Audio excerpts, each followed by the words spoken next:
In February 2019, Nintendo released Tetris 99. Tetris 99 is a free game with Switch Online, and it's essentially a battle royale with 99 players to see who can survive a game of Tetris the longest. On top of this, any lines you clear get sent to the other players at the bottom of their board. These blocks added are known as garbage. I find the game fun yet difficult, which is a good thing. In April 2021, a new battle royale game with some similar aspects was released, also for Switch Online.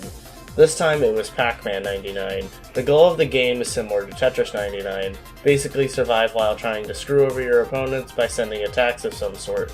In this case, when you eat the ghost, they get sent to other players as Jammer Pac-Man, who slows down Pac-Man upon colliding. From October 2020 to the end of March 2021, there was another one of these games called Super Mario Bros. 35. However, since this game is no longer playable, we will not be talking about it in this video. Before I get into comparing these games, I would like to say that I don't dislike either of these games, and I think they're both a lot of fun. Also, some things in this video that I say are subjective and based on my opinion. With that out of the way, let's get into this.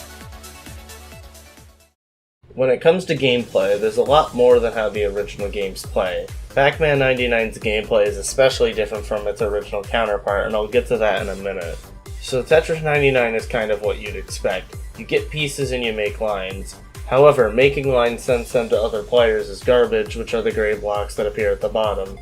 On the top of the board, you have 4 targeting options for who is receiving your attacks. Random should be self-explanatory, it just picks a random person to target. Attackers is essentially if someone is attacking you, you'll just attack them back. Badges I believe will attack players with more KO badges, and KOs will attack players with more KOs. Pac-Man 99's gameplay is a bit different than the original Pac-Man. The original game's goal is to clear the board of all Pac-Dots to advance to the next level. In Pac-Man 99, doing this will just increase your speed, which can be helpful in the long run. You actually advance to the next level by eating the fruit in the center when it's there. Also, Pac-Man 99, like Tetris 99, has targeting options for where Jammer Pac-Man gets sent. You can send a lot of jammers to players by chomping the sleeping ghosts on the board, which then follow ghosts, and then chomping them will allow for a lot of ghosts to get sent as Jammer Pac-Man. The random targeting option is once again self-explanatory. Counter is basically the same thing as attackers, Hunter is basically the same thing as KOs, and Knockout is to target those who are close to being defeated. However, Pac-Man 99 also has what they refer to as power-ups, which basically give you advantages of different kinds. However, some advantages do give downsides or disadvantages along with them. Standard is the balanced one, as you'd assume. There's basically no advantages to this one, but also there's no disadvantages. Stronger makes it so that power pellets run out quicker, but chomping a ghost will send more jammers. Train allows you to eat more sleeping ghosts per round, but will spawn more jammers on your screen. And speed doubles your movement speed but sends less jammers to your opponents. Overall, I think Pac-Man 99 is more interesting gameplay-wise. There's more variety as to what strategies can be executed. Both games contain DLC content and alternate themes. Tetris has a currency known as tickets, which can be earned by completing certain daily objectives. There's always 2 for Tetris 99 online battles, 1 for marathon mode, and 1 for a CPU battle. So you can earn up to 4 tickets a day if you have the marathon and CPU battle modes from the DLC, and 2 tickets a day if you don't. Tickets are used to unlock new themes. Some themes cost 15 while others cost 30. You can also unlock themes by participating in the Maximus Cup events, but we'll talk about those later.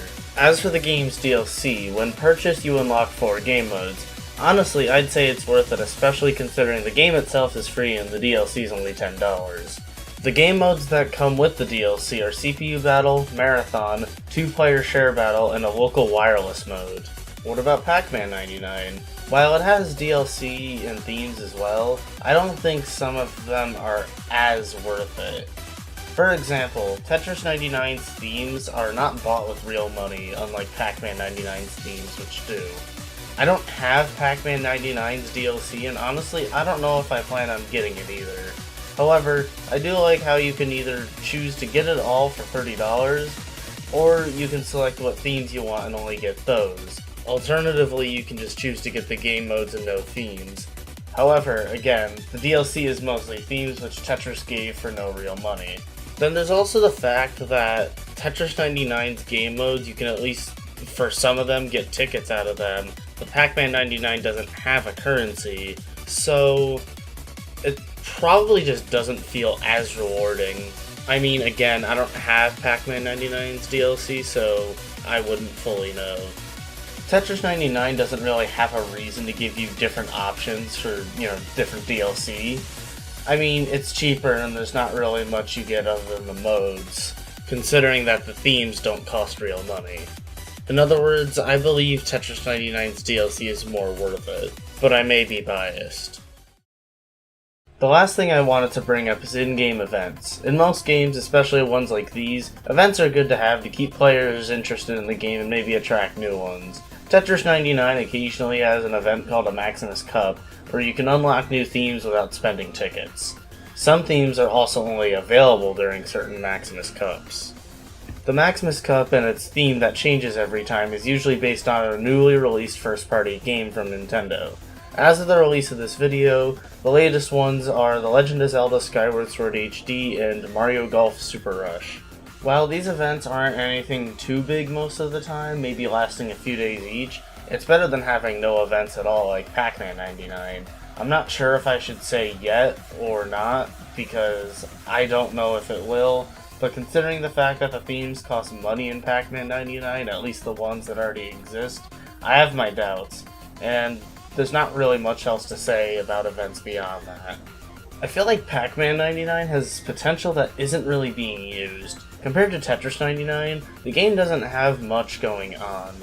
When Pac-Man 99 first came out, I believe games were getting filled fairly quickly, but now over 4 months have passed, and I can't really say the same anymore. They usually don't get filled as fast, and sometimes they're not even full, so we're playing against other people, but there's also like 10 bots or so with us, or computer players, and all of that just so that we can reach 99 players in each game. During the making of this video, I heard that Pac-Man 99 was having new content soon, but an announcement is all that I've heard. Again, I enjoy both of these games a good amount, and both have their ups and downs. What are your thoughts on these games in comparison to each other? I'd like to hear from you in the comments, and with that, thank you for watching.